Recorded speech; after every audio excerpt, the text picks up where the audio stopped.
Know the difference with Annex Wealth Management? A car collection, art collection, wine collection, Hummel collection. Okay, maybe not that, but along the way in this thing called life, we collect things that have value that aren't necessarily in the category of investments like stocks, bonds, mutual funds.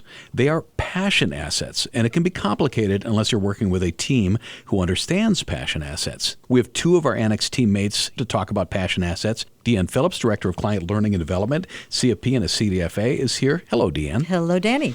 And Amy Kiiskila, an attorney, CPA, and wealth strategist at Annex Wealth Management. Hello, Amy. Hi, Danny. There are stocks, bonds, annuities, and a ton of other investment vehicles, but we're talking about passion assets. What's in that category? Well, typically these are things that don't pass by beneficiary designation. It's really our stuff, and they might have a valuation to them, like a collection of coins, art, jewelry, furniture, guns, antique toys, or, and this is the usual, they may have sentimental value, meaning like letters from our ancestors, for example, passed down in the family. It can also include things like digital property and photos and papers that we have, and can even include what Deanne and I consider our favorite passion assets, which is our pets. What makes something a passion asset? Well, it's something with meaning. Now, maybe it is that family heirloom, like that pie plate great-grandma, then grandma, then mom uses every Thanksgiving. Maybe it's a piece of jewelry. Maybe it's something from your own past, an award or special art you bought. And maybe it's just something that delights you. But whatever it is, it's something that you wouldn't just toss away on a whim necessarily. And again, it might or might not have monetary value. Deanne, in financial planning, the emphasis is focused on investable assets, right? Yes, usually. Those are things that we want to make sure have those beneficiaries listed on them when applicable. Well, and let's not forget that passion assets can have a financial planning aspect to them as well. They can have significant value. Many times they don't, but sometimes they do, which means that if you're going to give it away, transfer at death, or sell it, there could be tax consequences to think about.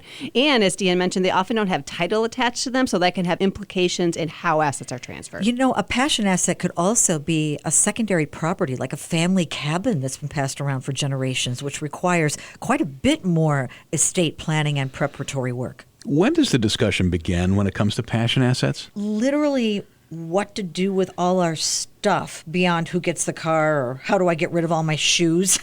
These would be things that the family, at least someone, would treasure.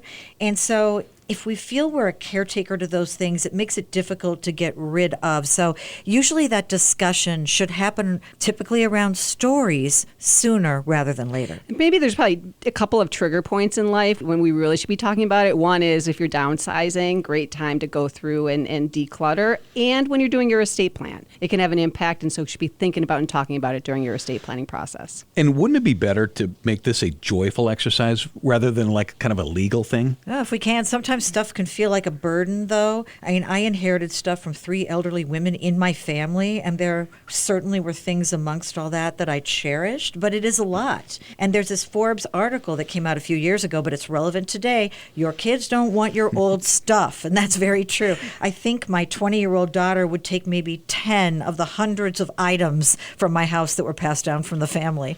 Have you seen it go the other way? Absolutely have. After mom and dad pass away, I have seen situations where the kids start fighting and disagreeing about how to divide up the things, the passion assets. If you think about a piece of art or a piece of jewelry, it can't easily be divided. And so that can come up with disagreements between the family. And what's fair? There's a huge difference between somebody's 65 Corvette Stingray and a collection of thimbles from around the world. Well, sometimes it's not about money unless they want to sell the objects and there's no personal connection. A lot of times it's about what brings pleasure and happiness and good memories. Yeah, and I think it's important to think about that as a family, and particularly for parents if you're thinking about what assets to pass down to which children, is if they are of an unequal value, are you going to account for that by maybe leaving other assets like cash or investments to the other children? If the person has passed, is it too late to arrange equitable distribution?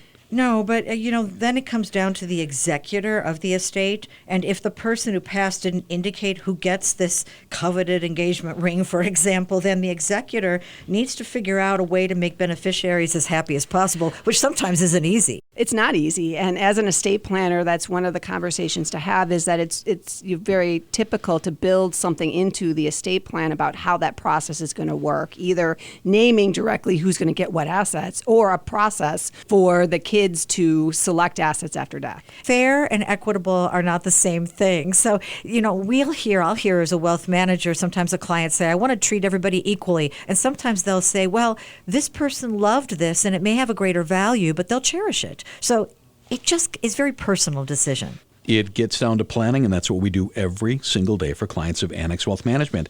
Deanne Phillips, Director of Client Learning and Development, CFP, CDFA at Annex. Thank you. Thank you for having me. Amy Kiiskila, Attorney, CPA, Wealth Strategist at Annex. Thank you. Thanks, Danny.